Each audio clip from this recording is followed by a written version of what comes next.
ಬಂಧುಗಳೇ, ಹೇಗಿದ್ದೀರಾ? ಎಲ್ಲರೂ ಚೆನ್ನಾಗಿದ್ದೀರಾ ಅಂತ ಭಾವಿಸ್ತಾ, ಸ್ನೇಹಿತರೆ, ನಮ್ಮಲ್ಲೊಂದು ಅರ್ಥಗರ್ಭಿತವಾದಂತಹ ಒಂದು ಮಾತಿದೆ, ಕಾಲಾಯ ತಸ್ಮೈ ನಮಃ ಅಂತ. ನಾವು ಮಾಡಿದಂತಹ ಪಾಪ ಕರ್ಮಗಳು ಯಾವ ಯಾವ ಕಾಲಕ್ಕೆ ಸಮಯಕ್ಕೆ ಬೇಕೋ ಕೊಟ್ಟೇ ಕೊಡ್ತಾನೆ ಭಗವಂತ. ಕರ್ಮಗಳು ಕಾಲ ಸಮಯ ಖಂಡಿತವಾಗಿಯೂ ಕೂಡ ಬಿಡಲ್ಲ.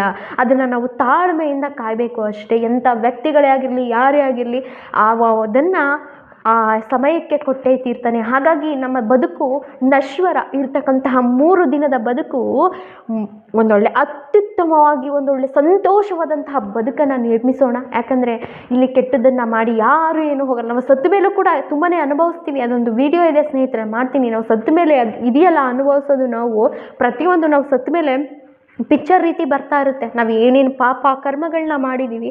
ಕೆಲವರು ಸತ್ತಿರಬೇಕಾದ್ರೆ ನೀವು ನೋಡ್ತಾ ಇರ್ಬೋದು, ಕಣ್ಣಿಂದ ನೀರು ಬರ್ತಾ ಇರುತ್ತೆ, ಕಿವಿಯಿಂದ ಬರ್ತಾ ಇರುತ್ತೆ. ಅದೆಲ್ಲ ಆ ಭಯಕ್ಕೆ ಯಮದೂತರು ಕರಿತಾ ಇರ್ತಾರೆ ಆ ಆತ್ಮನ.